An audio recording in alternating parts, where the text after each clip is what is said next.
of us now. There's nothing we can't do. Here, what would be... Oh, don't put it back on the line. In fact, I will use this particular question to try and steal it for us. If you don't get back into the ring, Junior, then neither will I. But if you get back into the ring, then I'm going to fight someone in some exhibition match. I'm putting the pressure on you. You want to see me fight again? Yeah? Okay. Will you take another fight? Then I'll fight too. Because I'm with you. Rastafari. Boxing border control, but a comeback in some form could happen. I don't think anybody's going to be looking to bring promoting Chris Eubank Sr. If they do, they should be. Frank Warren rips into Chris Eubank Sr. comeback talk. It's not nostalgia, it's desperation. Frank Warren didn't just dismiss the idea of Chris Eubank Sr. stepping back into the ring, he obliterated it. Calling it a total farce, Warren blasted any promoter even thinking about entertaining the notion. Anyone backing this should be ashamed, he declared. In Warren's eyes, this isn't a celebration of legacy, it's a dangerous illusion. This isn't about respect, he added. This is circus-level desperation. He went even further, responding to Eubank Sr's recent public outburst with sharp disdain. It's pure theatre, Warren said, saying he'd risk his life. Really box at world-class level at 160 or around that. Chris has more experience on the world scene than Connor has, but Connor did himself proud. That's just posturing to create chaos ahead of the rematch. While he acknowledges the emotional weight behind Eubank's words, Warren remains unconvinced that Senior would ever actually fight again. I doubt he'll be licensed, and frankly, I'm not worried, he said. But with Eubank Sr., you can never rule out madness. Still, Warren knows... In a split, I thought it could be a draw, and when I heard unanimous, I thought, I thought, I bet we're not going to get it now. And when I heard one thing for sure, the drama surrounding this rematch has morphed into a full-blown boxing soap opera. Gareth A. Davies, this isn't just emotion, it's fear. Veteran journalist Gareth A. Davies offered a more human take. He believes Eubank Sr's outburst stems from genuine fear for his son's safety. There are two clear reasons behind it, Davies explained. First, he's terrified of his son draining back down to middleweight. Second, he believes Eubank Jr. has earned... You have to follow the weight classes. You have to follow directions and orders, and that's why we have weight classes. For 1 pound makes a huge difference. I mean, this guy was almost fainting. Enough.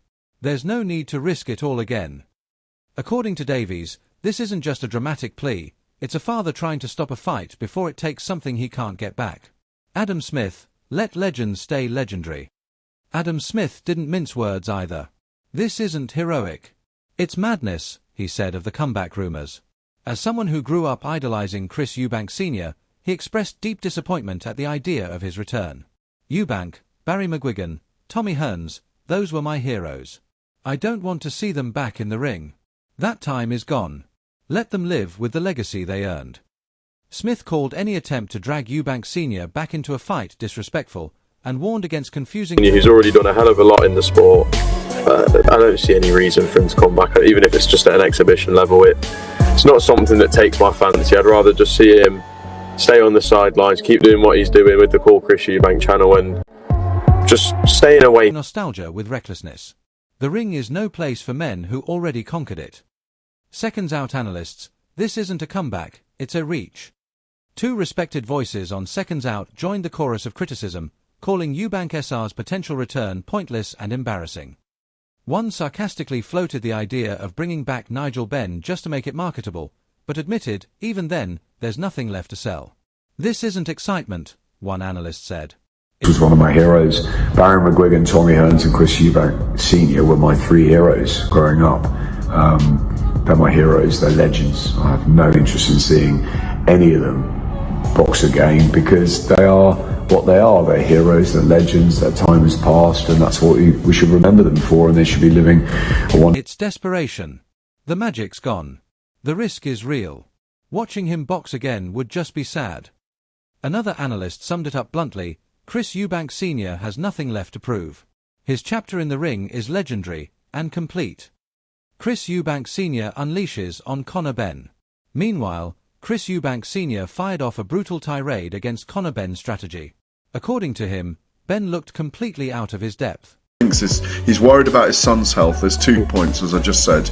There's 2 points. He's saying it because he doesn't want his son to risk his health weight draining to middleweight again, and also he believes he's got enough money not to have to fight again, and he wants him to get out of the game. A boy in a man's world, he said. He mocked Ben's weight-cutting tactics as a disgrace and an insult to real boxing. By contrast, he praised his son's performance as a masterclass in preparation and power. No gimmicks. No excuses. Junior dominated, Eubank Sr. proclaimed. The lights exposed the truth. Connor wasn't... The analyst did... I don't have any interest in seeing Eubank Sr. return, even if it's just for an exhibition.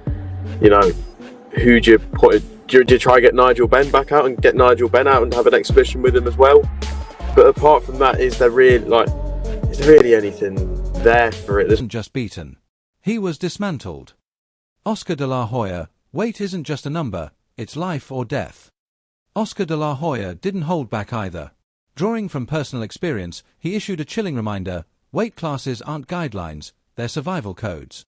He recalled a terrifying moment when a fighter nearly blacked out from cutting weight. And while speaking to the dangers, de la Hoya hinted at something darker: manipulation behind the scenes. Fans aren't getting the full story, he warned. The illusion of control is slipping. One mistake could end a life. Eddie Hearn fumes over judge's decision.